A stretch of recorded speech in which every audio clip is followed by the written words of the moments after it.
Jadi jangan sampai kita mengupload di Instagram atau di media sosial manapun nama lengkap ibu kandung kita.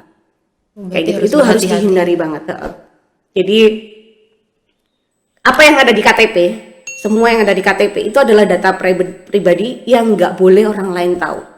Jadi jangan sampai diupload di media sosial. Nah, kita sebagai anak-anak muda harus tahu gimana sebagai generasi anti hoax. Harus tahu ini arahnya gini dan menggiring orang-orang tua itu atau orang-orang yang ada di grup kita ini supaya nggak melakukan kesalahan dengan melakukan klik dan memberikan data mereka.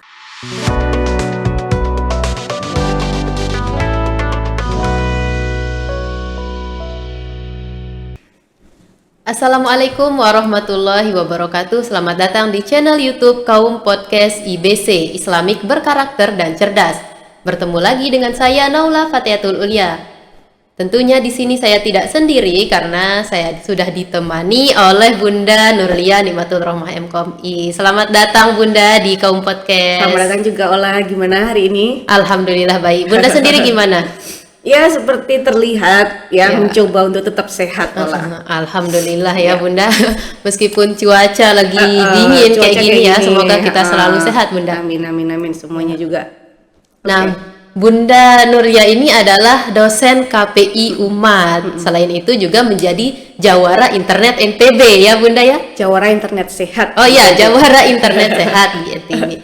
Nah, Bunda kan sering lihat Bunda nih keluar-keluar sibuk di luar selain profesi Bunda sebagai Jawara Internet Sehat, kemudian jadi dosen KPI itu apa juga Bunda? Saya lebih ke ini ya, kayak pendampingan desa, ikutin programnya Kemenparekraf, Kominfo gitu. Jadi lebih sering ada proyek dari luar yang itu pendampingannya ke desa-desa gitu. Jadi kayak kalau orang suka ngelihat status tuh, wah jalan-jalan terus. Iya, padahal sebenarnya enggak gitu, itu kerja tapi menyenangkan. Karena kan Lombok itu mana sih tempat yang enggak enak ya kan, yang enggak indah gitu. Lombok jadi kalau setiap kali kita posting apa pasti kan indah banget tuh. Padahal tuh kerja, tapi kelihatannya seperti kerja sambil jalan-jalan ya Bunda. Gitu. Ya sering banget lihat story-nya Bunda, apalagi di Instagram banyak sekali tuh. Lagi story lagi jalan-jalan kayak orang lagi pergi jalan-jalan bukan kerja. Ya. Nah, gitu. Bunda nih sebagai Jawara Internet Sehat NTB ya, Bunda. Menanggapi tentang kemarin lagi boomingnya nih, Bunda saya lihat apalagi di Facebook. Kemudian ada juga di WhatsApp banyak disebar link tentang apa itu sejenis seperti kayak kalau kita klik linknya kita dapat duit gitu, Bunda. Iya. Bunda pernah lihat gak yang tuh? Oh, sering banget. Nah, bagaimana sih tanggapan Bunda tentang itu? Apakah benar link itu atau cuman penipuan? Karena sejauh ini ya Bunda, teman-teman yang sudah share link itu saya lihat belum ada yang cair gitu. Belum ada yang ya. Iya, udah banyak yang klik tapi belum ada yang cair satupun gitu Bunda. Ya, jadi link-link yang dibuat seperti itu sebenarnya tujuannya adalah untuk phishing ya. Tujuannya phishing. Kalau orang sebut itu adalah ibaratnya gini. Orang mancing tuh apa bahasa Inggrisnya? Phishing ya. Phishing, memancing. Nah, ini juga sama, phishing dia. Tapi pakai P, bukan pakai F. Tapi yang dipancing atau yang dicuri itu datanya orang lain. Atau data privasinya orang lain. Tujuannya apa sih? Ngapain pakai nyuri data kita? Atau kita juga bukan siapa-siapa, bukan presiden, bukan menteri. Tapi ngapain pakai nyuri data kita kan gitu sebenarnya. Iya Bunda. Kita suka mikirnya gitu kan. Lah ngapain orang kita bukan siapa-siapa, duit juga kagak punya, ngapain pakai nyuri data kita? Sebenarnya tujuan mereka nyuri data siapapun itu tujuannya untuk dijual lagi datanya. Jadi di tahun yang sekarang ini itu yang paling berkembang atau yang paling dicari adalah data. Karena seperti apa Bunda? Data itu gini maksudnya. Orang kan sekarang zamannya udah pakai aplikasi. Iya. Semuanya bikin aplikasi baru. Ada yang gratis, ada yang berbayar, ya kan? Kayak Instagram, media sosial, Facebook, semuanya gratis atau bayar? Gratis. Kenapa kok gratis? Mereka rugi nggak kira-kira? Enggak, kok mereka kita makin banyak penghasilannya gitu. Dari mana penghasilannya? Itu belum tahu. Nah, jadi kalau aplikasinya itu gratis, kita ini adalah produknya. kita adalah produknya. Data kita inilah yang menjadi penghasilan mereka. Jadi semakin banyak pengguna aplikasi itu, aplikasinya akan semakin terkenal, ya kan? Berarti banyak yang pakai. Akhirnya banyak iklan yang masuk. Iya. Jadi semua aplikasi yang baru bikin, dia selalu membutuhkan data user, pengguna. Nah, inilah yang dijual oleh orang-orang yang mencuri data tersebut, Ola. Jadi dimanfaatkan Data ini, kita ya. ini. Data email kita, nama kita, nomor telepon kita, bahkan alamat kita. Bahkan yang lebih serem lagi, mereka mencuri itu untuk mencari finansial. Jadi kayak nomor rekening kita, nomor kartu kredit kita, dan sebagainya. Nah, ngomongin masalah Ola tadi, yang masalah link tadi, Iya diklik Bunda, tadi. karena lagi maraknya kemarin tuh banyak sekali yang banyak share. sekali ya. Itu gampang banget malahan. Itu beli linknya atau beli websitenya, itu beli domain dan hostingnya itu murah banget. Beli namanya itu hanya sekitar 15.000 aja. Karena kalau nggak salah dotnya atau di belakangnya XYZ ya kalau nggak Nah, salah. iya Bunda. Jadi nggak .com atau nggak .id atau nggak .org ya. Tapi belakangnya itu nggak jelas gitu. XYZ, apa itu .xyz? Itu kalau dibeli itu murah banget, 15.000 doang. 15.000 semua orang bisa bikin dengan domain yang begitu. Kayak gitu loh. Jadi itu pancingan dengan apa namanya? Buayan kayak ayo segera klik nanti dapat duit. diiming-imingi Sebarkan duit, ke teman orang kalian. cepat terpancing, cepat terpengaruh gitu Bunda. Iya, 10 klik dapat berapa rupiah, 100 klik dapat berapa dan sebagainya, ya kan? Itu pada saat orang terpancing, apalagi anak-anak mahasiswa yang ya pasti butuh duit lah minimal buat beli makan, ya kan?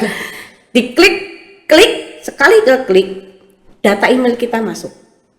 Apalagi kalau mereka minta masukin nomor telepon Anda. Kemarin Bunda kalau untuk yang link disebar itu kan ditanya apa, kita nanya nih, apakah ini linknya beneran atau nanti data kita dicuri? Terus dijawab nih sama teman bilang, oh tenang, ini aman, kita bisa pakai nama buat sendiri, nggak perlu pakai nama asli kita, mau terserah. Terus kemudian kita juga nggak dimintain data apa-apa, dia bilang jadi mungkin aman, dia bilang gitu. Jadi banyak yang tertarik karena merasa bahwa oh kita nggak dimintai data pribadi gitu. Iya sama aja. Dia pada saat masukin itu dia masukin email kan, walaupun emailnya palsu. Iya. Tetap pakai email ada palsu usaha, katanya bisa. tetap ada usaha kita memberikan data ke mereka kan, walaupun palsu. Itu yang sebenarnya dan juga mereka juga bisa sekali kita ngeklik, mereka juga bisa langsung mendetek kayak apa namanya IP address kita.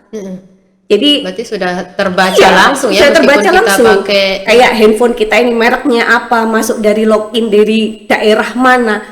Ini orang-orang hacker tuh bisa tahu Ola. berarti Kayak meskipun gitu. tidak dimintai data pribadi kita harus tetap berhati-hati ya. Hati-hati, mending nggak perlu. Jadi kayak mungkin pada saat jadi tugas kita pada saat ada seperti itu, selain kita menghindari, jadi tidak ngeklik, jadi jangan nge-share.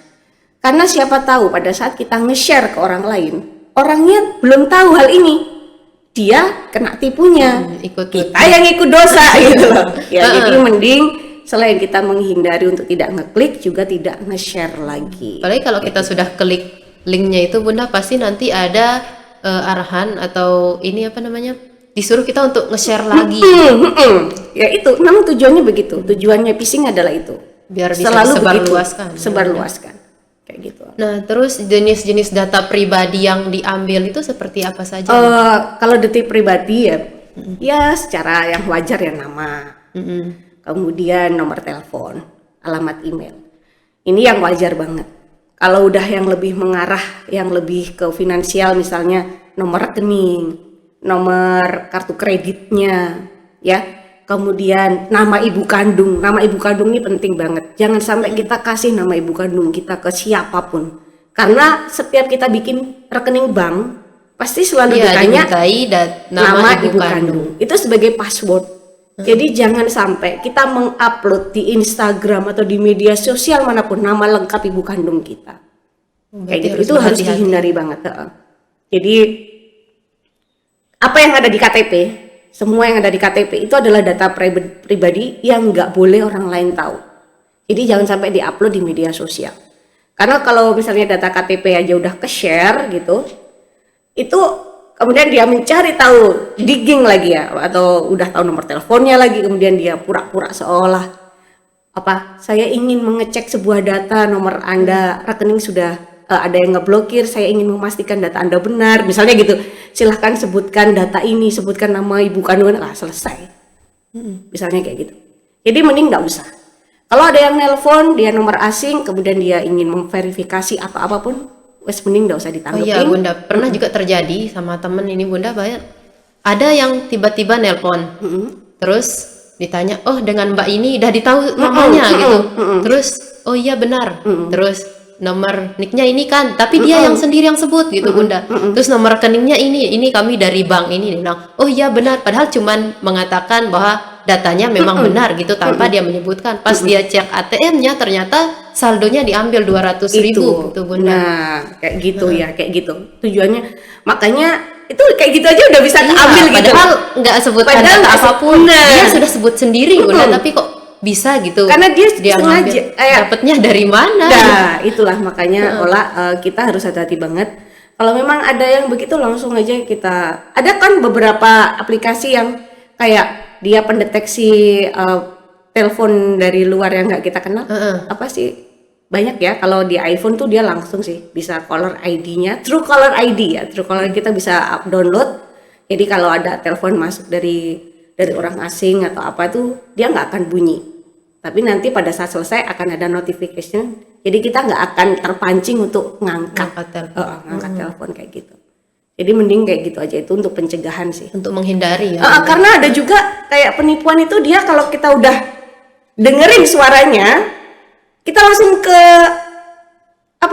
kayak di alam bawah sadar kita tuh kayak dirasuk, hipnotis gitu loh lah. Itu bisa juga kayak gitu.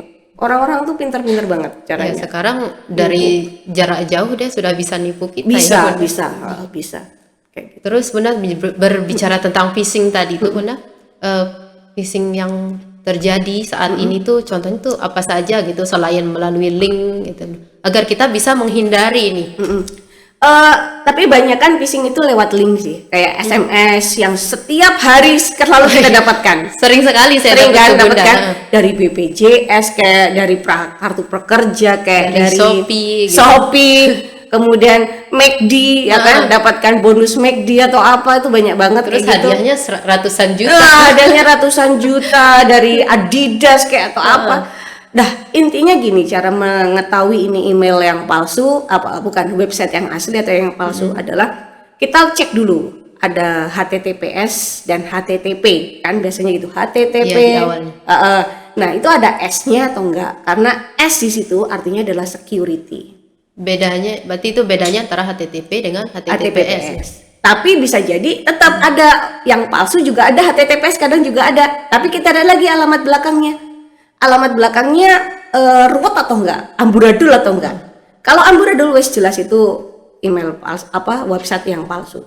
Kayak contoh masuknya ruwet itu ya kayak HTTPS // garis lurus gini pekerja / bla bla bla dan sebagainya, itu jelas palsu. Tapi yang email ya website yang dia resmi itu udah pastilah. Kayak kalau pemerintah itu pasti ID itu Indonesia ya. Kemudian ORG belakangnya ORG .id .com .co.id .org kalau pendidikan itu adalah akademia ya, .edu itu juga bisa. Terus kemudian banyak lah. Jadi kenapa kok begitu bisa dianggap dia valid? Karena belinya aja mahal orang. Belinya aja mahal banget. Kayak www.pedulilindungi.com. Itu belinya nggak 15.000, itu mahal banget kayak gitu. Dan itu berarti resmi. Makanya ada yang palsu, dia bikin peduli lindunginya, ada A-nya sedikit di belakang. Sama juga seperti prakerja kemarin Bunda kan, prakerja banyak yang share oh ini daftar di sini prakerja, dia bilang itu, tapi linknya palsu. Banyak sekali jenisnya, tapi kan yang benar sudah prakerja.go.id, tapi banyak sekali link-link dari prakerja apa mungkin dibuat berbagai macam gitu, Bunda. Jadi sebagai anak muda, apalagi anak muda ya, kalau kita kalau ngomongin phishing itu kan selalu banyaknya muncul tuh di mana biasanya? Di kiriman dari WhatsApp ya. Di WhatsApp, di grup SMS juga paling sering, ya kan. Nah, kadang apalagi grup orang tua ya yang dia percaya tentang hoax, tentang phishing. Nah, kita sebagai generasi muda atau anak-anak muda itu lebih harus punya critical mind. Jadi harus berpikir kritis. kritis. Jadi kalau ada berita yang dia seolah-olah lihat ini tidak pernah terjadi sebelumnya. Jadi kayak membuat euforia itu loh. Kayak itu biasanya berita-berita yang justru arahnya lebih ke bohong. Karena seolah-olah kepingin banget itu diklik gitu. Biar orang penasaran. Itu harus lebih dicek lagi gimana. Nah, kita sebagai anak-anak muda harus tahu gimana sebagai generasi anti hoax. Harus tahu ini arahnya gini dan menggiring orang-orang tua itu atau orang-orang yang ada di grup kita ini supaya enggak melakukan kesalahan dengan melakukan klik dan memberikan data mereka. Kayak gitu. Ceknya banyak banget. Cek anti hoax di Kalimasada juga bisa, di WhatsApp chatbot Kalimasada juga bisa gitu. Ada nomornya juga bisa, tinggal kita masukin, kita cek apakah ini hoax ataukah benar gitu. Kita bisa tanya ke mereka. Nah, setelah itu kita bisa sharing ke mereka, Bapak Ibu secara pribadi ya, jangan dikasih taunya di grup juga, nanti tersinggung mereka. Kita kasih secara pribadi, Bapak mohon maaf tadi yang Bapak share itu hoax, jadi tidak usah terlalu dipercaya. Mungkin gitu kita ngasih tahu. Jadi kita harus kasih pengertian gitu ya. Pengertiannya secara personal, jadi nggak menyinggung mereka juga kayak gitu dan nggak membuat mereka malu lah pastinya. Kayak gitu. Terus Bunda kadang emang sulit sih untuk membedakan antara yang asli dengan yang palsu ya Bunda. Terus bagaimana sih cara kita untuk menghindari hal-hal tersebut Bunda, menghindari phishing itu agar kita tidak ikut terpancing gitu seperti kata Bunda. Oh jadi Ola tuh lihat tuh. Ola kan juga sering tuh kalau ngomongin handphone ya. Tadi kan email udah tuh kita check up security. Terus kemudian kalau handphone kita ya di handphone kita Ola itu pada saat download aplikasi, Ola mengizinkan apa aja Ola? Ya biasanya kalau lagi download aplikasi itu baru buka kan izinkan akses album biasa. Terus ada akses kontak. Terus apa juga? Kadang kalau ini sih Bunda ya, karena langsung aja klik itu izinkan. Nah kayak oke lah kalau misalnya itu WhatsApp kan memang untuk mencari pertemanan. Jadi boleh kita mengizinkan kontak kita, it's okay. Tapi kalau itu untuk aplikasi untuk e-commerce atau jual beli, ngapain dia butuh kontak kita? Ngapain kita butuh albumnya? Kan nggak butuh. Dia cuman butuh kita belanja aja ya kan? Kan nggak perlu kita share kontak kita siapa, terus dia masuk di album kita, kan juga nggak perlu. Kayak gitu. Jadi mendingan pada saat kita install itu kita tidak perlu izinkan. Kemudian lagi kayak game kan juga nggak perlu dia kontak ke album. Berarti kita sesuaikan dengan kita aplikasi yang kita sama install, kebutuhan. Ya? Kita sesuaikan dengan kebutuhan. Kalau misalnya edit video, edit audio atau gambar, dia cuma butuh untuk mungkin album aja, tapi nggak butuh kontak. Nah, ya, kalau sudah kita langsung klik gitu. Kalau sudah terlanjur nanti olah masuk aja di setting, kemudian di aplikasi, kemudian kita klik masing-masing aplikasinya, kemudian kita off kan. Berarti masih bisa di off ya kalau yang sudah terlanjur gitu. Kita off kan sesuai sama apa yang tidak kita butuhkan.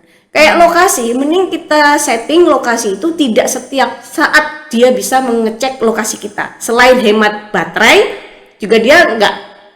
Ya satelit itu nggak ngikutin kita terus gitu loh lah, ya. Jadi pada saat dibutuhkan atau sedang dipakai aja dia bisa mengetahui lokasi kita di mana. Jadi kita setting seperti itu. Kemudian kayak di WhatsApp ya, yang hampir semua orang udah pakai lah WhatsApp. Gitu. Iya. Kayak story. Kadang kita menyepelekan masalah story, tapi itu sebenarnya adalah di mana orang bisa mencari kebiasaan kita, habit kita, dan orang-orang terdekat kita Ola. Ya, jadi mungkin nama ibu kandung kita yang tadi jangan sampai kita sebutkan, walaupun ya ini kan cuma teman-teman aja, tapi kita nggak pernah tahu. Jadi mending pada saat di setting privacy untuk story itu kita harus tahu-tahu betul, kayak kan nggak perlu misalnya Ola lagi kencan sama pacarnya Ola tiba-tiba Pak Dekan harus tahu, Wadek harus tahu, kan nggak perlu Ola, ya kan. Jadi kita setting dulu siapa yang benar-benar orang harus tahu, apa yang perlu kita share untuk tahu. Mungkin Privasikan informasi yang lihat satu orang. mungkin informasi yang tentang pendidikan atau tentang lingkungan atau boleh kita share untuk semuanya. Tapi kalau untuk kehidupan pribadi kita, ya udah kita setting benar-benar untuk privacy. Di handphone saya itu untuk siapa yang nggak bisa ngelihat story saya itu ada sekitar 700-an orang. Banyak sekali ya, Bunda. Jadi nggak semua orang itu bisa. Kalau kamu bisa ngelihat berarti kamu salah satu orang yang beruntung. Kayak gitu. Nah, itu untuk WhatsApp jadi perlu banget kita juga untuk setting seperti itu ya. Jadi hati-hati betul, itulah salah satu kita mencegah supaya tidak terjadi pencurian data dari diri kita. Gitu. Ya Bunda, Bunda kan nih sebagai jawara internet sehat ya Bunda. Nah, di Jawara Internet Sehat itu Bunda bekerja sama dengan siapa saja Bunda? Jadi Jawara Internet Sehat itu adalah kita di bawahnya Kominfo. Di situ kita dinaungi oleh ICT Watch dan kerjasama sama WhatsApp langsung. Jadi WhatsApp yang menaungi kita, dia ngasih kepercayaan pada 60 pemuda di Indonesia, di NTB yang terpilih 2 orang. Saya dan 1 orang Sumbawa. Luar biasa ya. Kemudian di situ kita menjalankan program ya untuk melakukan literasi digital di seluruh NTB. Nah, kemarin itu saya ngambil programnya adalah literasi digital untuk daerah 3T. 3T itu adalah terluar, terdepan, terbelakang ya. Jadi terluar dan terdepan. 3T. Nah, di 3T ini itu kenapa saya cenderungnya ke sana? Karena beberapa survei membuktikan bahwa orang-orang yang berada di wilayah yang 3T ini, mereka justru menganggap berita hoax dan berita hoax dan seperti itu adalah sesuatu yang masih real atau malah justru lebih nyata daripada berita yang asli. Jadi harus diliterasikan.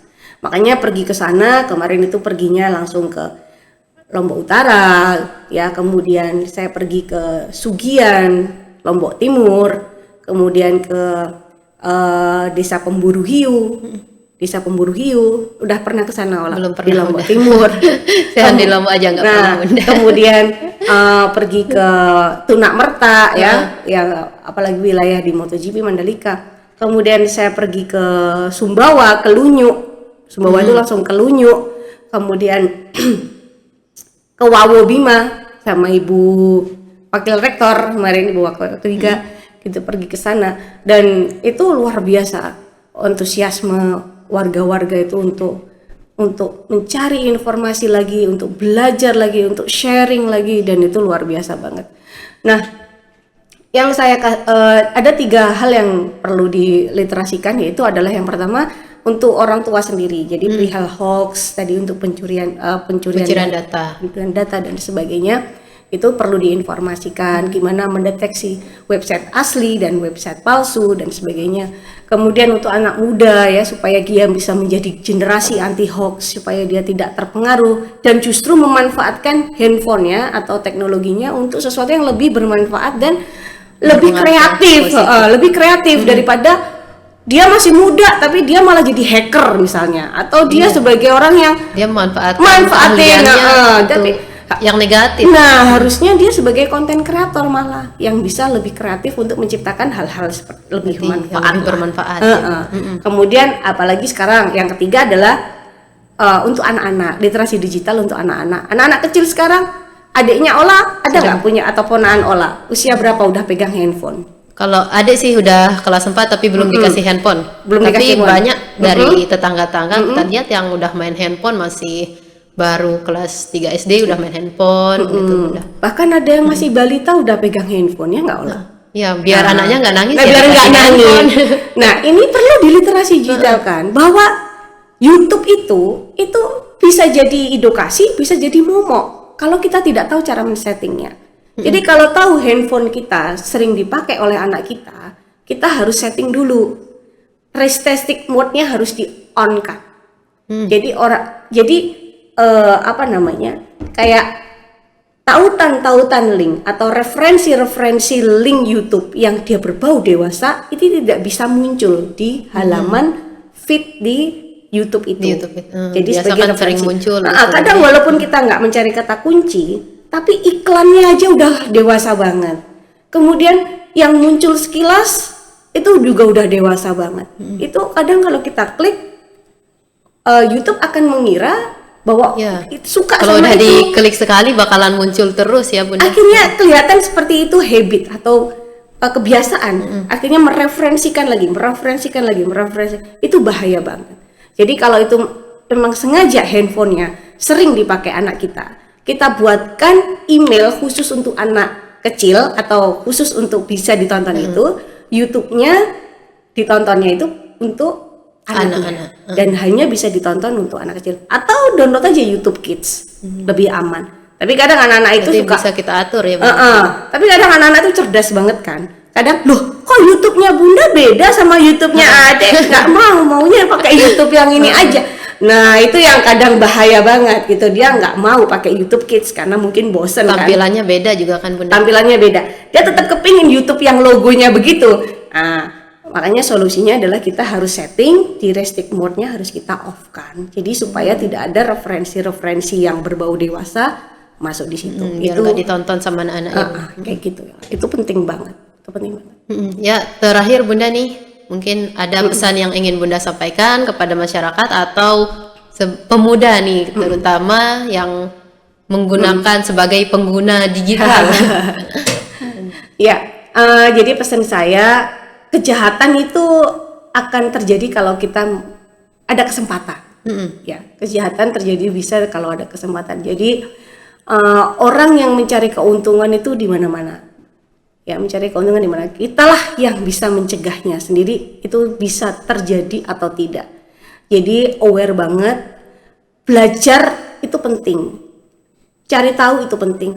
Kita pegang sesuatu yang berbau digital, edukasi kita pun juga harus digital. Kita harus siap untuk bergabung atau join dengan dunia digital. Jadi jangan sampai hanya memakai aja, tapi kena ombaknya itu nanti kita hanyut gitu loh. Jadi jangan sampai. Kita harus bisa seperti ibaratnya berada di atas kapal. Jadi walaupun ombang-ambing kita tetap berada di atas ombak itu di dunia digital ini. Jadi untuk belajar lebih kritik lagi terhadap orang-orang yang mencari keuntungan itu penting banget. Data Anda adalah hak Anda, hak privasi Anda, jaga baik-baik, jangan sampai orang lain itu tahu dan memanfaatkannya. Gitu lah. Ya, baik Bunda, terima kasih atas waktunya ya Bunda, sudah ngobrol-ngobrol banyak nih. Semoga di episode berikutnya kita bisa ngobrol-ngobrol lagi ya Bunda. Iya, siap. Terima kasih sekali lagi, terima kasih untuk informasinya ya Bunda. Terima kasih juga untuk teman-teman yang sudah nonton. Jadi kita harus dalam bermedia sosial atau di dunia digital seperti ini kita harus berhati-hati, terutama tentang privacy. Tadi sudah disebutkan Bunda, hati-hati dengan menulis nama ibu kandung misal di sosial media atau apalah yang tentang diri pribadi kita gitu. Harus kita lebih jaga lagi, jangan kita publikasikan hal-hal yang tidak perlu kita publikasikan. Ya, terima kasih untuk teman-teman yang sudah nonton. Jangan lupa like, komen, dan subscribe ya. Saya Naula Fatihatul Ulia dan kru yang bertugas mohon pamit undur diri. Wassalamualaikum warahmatullahi wabarakatuh.